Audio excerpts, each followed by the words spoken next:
आप ही सुनी खगोत। जय श्री राम तो मैंने तो पंडित टिप्पण पर सबका स्वागत करी। इस प्रसंग का वर्णन सुंदरकांड में मिलता है। इस प्रसंग में रावण माता सीता को डराता है। आप ही सुनी खगोत, सम राम ही भानु समान, पुरुष बचन सुनि काड़ी असी, बोला अति खिसियान। सीता तय मम कृत अपमान, कटेहूँ तब सिर कठिन कृपान, नाही ता सपदी मनु मम बानी, सुमुखी होती न ता जीवन हानि। श्याम सरोज दाम दस सुन सम सुंदर, प्रभु भुज करी कर सम दस कंधर, सो भुज कंठ की तब असित घोरा, सुनु सठ अस प्रवान पन मोरा।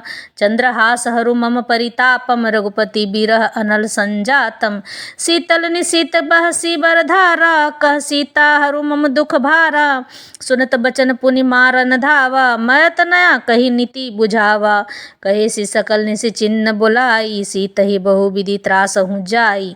मास दिवस मोहु कहा न माना, तो मैं मार भी काड़ी कृपाना। भवन गयऊँ कदस कंदर यहाँ, पिशाचिनी वृंद, सीत ही त्रास देखा वहीं, धरही रूप बहु मंद। इस पर रे पापी तू मुझे सोने में हरलाया है। रे अधम निर्लज्ज, तुझे लज्जा नहीं आती है क्या? अपने को जुगनू के समान और रामचंद्र जी को सूर्य के समान सुनकर, सीता जी के कठोर वचनों को सुनकर रावण तलवार निकालकर बड़े गुस्से में आकर बोला, सीता तूने मेरा अपमान किया है, मैं तेरा सिर इस कठोर कृपान से काट डालूंगा, नहीं तो अब भी जल्दी मेरी बात मान ले। हे सुमुखी, नहीं तो जीवन में हाथ धोना पड़ेगा। सीता जी ने कहा, हे दशग्रीव, प्रभु की भुजा को श्याम कमल की माला के समान सुंदर और हाथी की सूंड के समान पुष्ट तथा विशाल हैं। या तो वह भुजा ही मेरे कंठ में पड़ेगी या तेरी भयानक तलवार ही। रे सठ सुन, यही मेरा सच्चा प्रण है।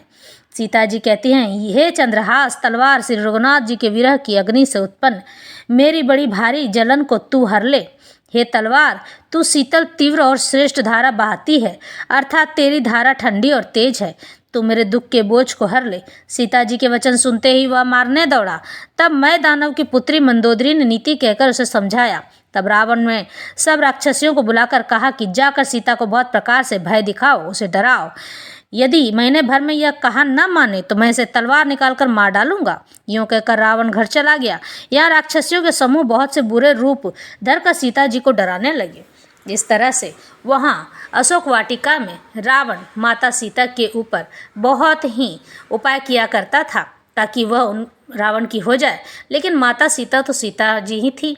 वो जनक नंदिनी रावण की किसी दिन न सुनती थी और उनसे हमेशा कटु वचन कहकर उन्हें भगा दिया करती थी। लेकिन रावण भी टेढ़ा था और माता सीता को हमेशा डराने के लिए कुछ न कुछ उपाय ढूंढता रहता। तो यह प्रसंग यहीं समाप्त।